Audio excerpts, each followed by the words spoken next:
Itu adalah peristiwa banjir di wilayah DKI Jakarta, Saudara. Sekarang ini saya akan mengajak Anda untuk melihat banjir yang terjadi juga di wilayah Jawa Tengah. Utamanya banjir ini masih menggenangi Kecamatan Kaliwungu, Kudus. Bantuan logistik untuk para korban banjir dikirim dengan menggunakan perahu.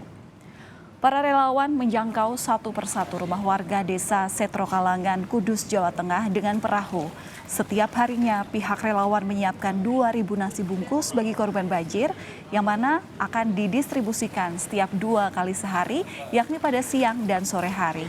Banjir ini, Saudara, masih merendam permukiman warga hingga 70 cm.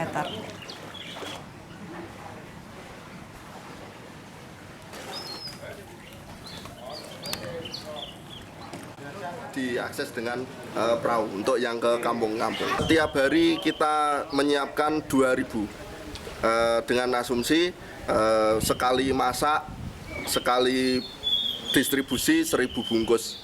Kita asumsi 2 kali pendistribusian, yaitu siang dan makan malam. Dan bagaimana, Saudara, kondisi di dapur umum pengungsian banjir di Kudus, Jawa Tengah? Kita akan tanyakan langsung kepada jurnalis Kompas TV, Iwan Miftahudin, yang akan melaporkan langsung untuk Anda. Iwan, selamat pagi. Jadi seperti apa kondisi saat ini di dapur umum pengungsian? Apakah seluruh kebutuhan warga yang mengungsi sudah bisa dikatakan tercukupi? Ya, selamat pagi Valen dan Saudara. Memang memasuki hari ke-6 banjir yang melanda Kabupaten Kudus, Jawa Tengah ini. Hingga saat ini 22 desa di 5 kecamatan masih tergenang banjir.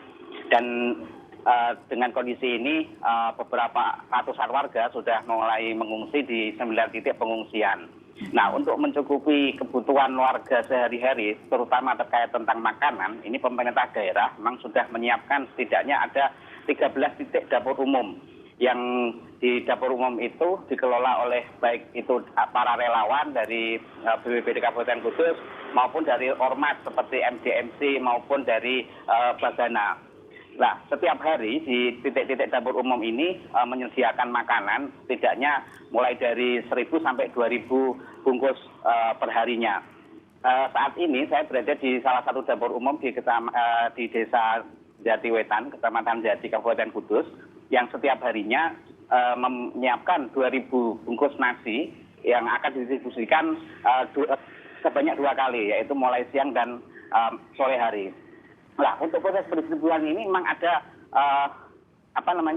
cerita tersendiri. Karena apa? Karena memang untuk dapur umum ini selain mencukupi kebutuhan warga yang ada di pengungsian, itu juga untuk mencukupi kebutuhan warga yang masih bertahan di genangan banjir. Nah, untuk melewati genangan banjir ini, para relawan harus menerjang genangan banjir, artinya mereka harus mendistribusikannya dengan dibantu perahu dan dibantu aparat desa setempat. Seperti itu, Valen. Ya, semoga yang diminta warga terkait dengan kebutuhan logistik begitu ya, tidak hanya makanan saja yang tercukupi, namun juga kepentingan obat-obatan ataupun juga selimut begitu. Karena kita tahu bahwa dalam kondisi banjir pasti apalagi di malam hari ya, warga juga merasakan kedinginan. Kalau melihat seperti apa kondisi banjir sampai dengan hari ini di tempat Anda melaporkan, seperti apa Iwan? Apa saja penanganan yang sudah dilakukan oleh pemerintah setempat?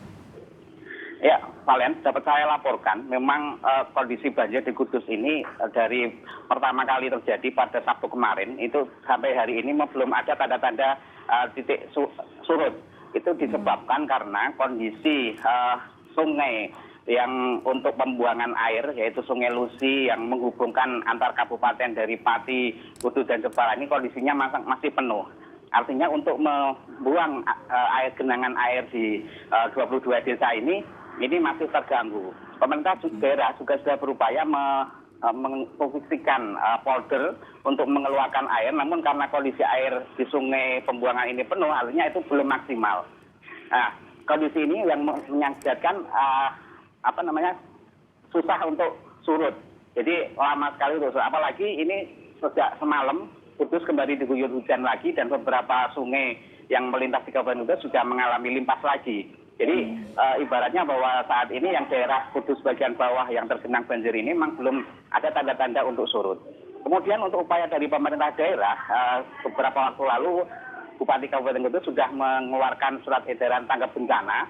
Artinya bahwa memang kejadian banjir kali ini adalah sudah masuk pada SK tanggap bencana, dan kemudian langkah-langkah upaya untuk penanganannya juga sudah dilakukan, termasuk untuk memastikan keselamatan para warga dengan menyediakan tempat pengungsian maupun mengawasi warga-warga yang masih terdampak di genangan banjir. Salah satunya dengan menyediakan posko-posko kesehatan.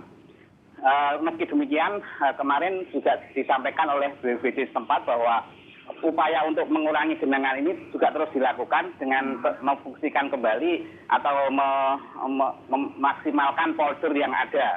Jadi saat ini ada 2 polder yang berfungsi, satu dari pemerintah dan satu dari pihak swasta yang terus dinyalakan selama 24 jam.